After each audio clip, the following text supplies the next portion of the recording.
நாட்டில் கடந்த ஆண்டு சுமார் 2000 எண்ணிக்கையிலான மருந்துகள் இறக்குமதி செய்யப்பட்ட நிலையில் இவ்வாண்டு இறக்குமதி செய்யப்படும் மருந்துகளின் எண்ணிக்கை 750 குறைவடைந்துள்ளது. இது 62.5% குறைப்பை குறிப்பதாகவும் அதிகாரிகள் உரிய கொள்முதல் வழிகாட்டுதல்களை பின்பற்றுவதனால் மருந்துகளை பெறுவதில் தாமதம் ஏற்படுவதே இதற்கு காரணம் எனவும் அறிவிக்கப்பட்டுள்ளது. கொள்முதல் குழுக்களுக்கு நியமிக்கப்பட்டுள்ள புதிய அதிகாரிகள் நடைமுறை முடிவுகளை எடுக்க தயங்கி வருகின்றனர். எனினும் மருத்துவ அதிகாரிகளால் உறுதிப்படுத்தப்பட்ட தற்போது நாடு முழுவதிலும் உள்ள மருத்துவமனைகளின் நிலைமை சமாளிக்கக்கூடியதாக உள்ளது என அறிவிக்கப்பட்டுள்ளது. மருந்துகளுக்கு தட்டுப்பாடு நிலவுகின்ற போதிலும் கடுமையான பொருளாதார நெருக்கடியின் போது காணப்பட்ட மோசமான நிலைமையை மருந்து பற்றாக்குறை இன்னமும் எட்டவில்லை. இந்நிலையில் சம்பந்தப்பட்ட அதிகாரிகள் உடனடி நடவடிக்கை எடுக்காவிட்டால் பற்றாக்குறை மேலும் அதிகரிக்கும் என எதிர்பார்க்கப்படுகின்றது.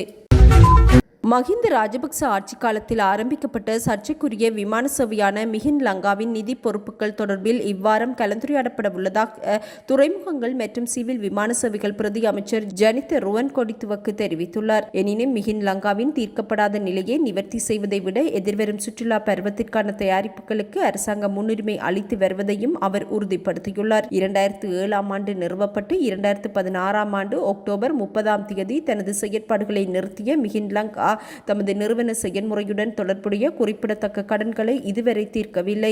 நிதி அமைச்சின் ஆண்டு நிதிநிலை அறிக்கையின்படி 2024 ஜூன் 30 வரை மிஹின் லங்கா லிமிடெட்டின் கீழ் 3201.77 மில்லியன் ரூபாய்கள் நிலுவையில் உள்ளன.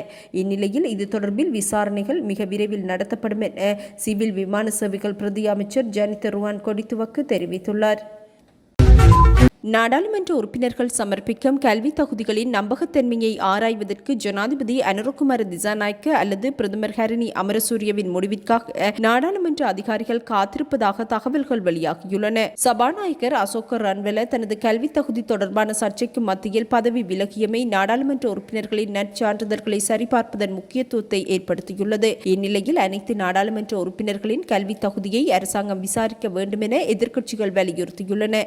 எவ்வாறாயினும் தவறான கல்வி சான்றிதழ்களை வழங்குவதற்கான சட்ட அம்சங்களை விளக்கி இலங்கை சட்டத்தரணிகள் சங்கத்தின் முன்னாள் தலைவர் URD சில்வா கருத்துக்களை வெளியிட்டுள்ளார். குறிப்பாக ஒருவர் ஒரு பதவி அல்லது நன்மையை பெறுவதற்காக மோசடியான ஆவணங்களை சமர்ப்பித்து அது தவறான சான்றாக நிரூபிக்கப்பட்டால் அது தெளிவான மோசடி செயலாகும். இச்செயல் ஏமாற்றுதல் மற்றும் தவறான ஆவணங்களை சமர்ப்பித்தல் என வகைப்படுத்தப்பட்டுள்ளது.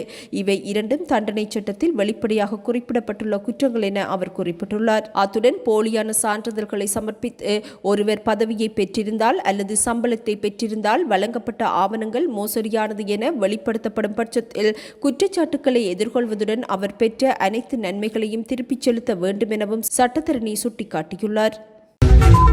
காலியில் வீடொன்றிற்குள் புகுந்து பெண் மீது துப்பாக்கி பிரயோகம் மேற்கொள்ளப்பட்டுள்ளதாக போலீசார் தெரிவித்துள்ளனர். மிட்டியாகொட பலிமுல்ல பிரதேசத்தில் உள்ள வீடொன்றினுள் இச்சம்பவம் இடம்பெற்றுள்ளது. துப்பாக்கிச் சூட்டில் பலத்த காயமடைந்தவர் பலப்பட்டிய வைத்தியசாலையில் அனுமதிக்கப்பட்டுள்ளார். 49 மற்றும் 29 வயதுடைய மிட்டியாகொட பாலிமுல்ல பிரதேசத்தில் வசிக்கும் தந்தையும் மகளும் சம்பவத்தில் காயமடைந்துள்ளனர்.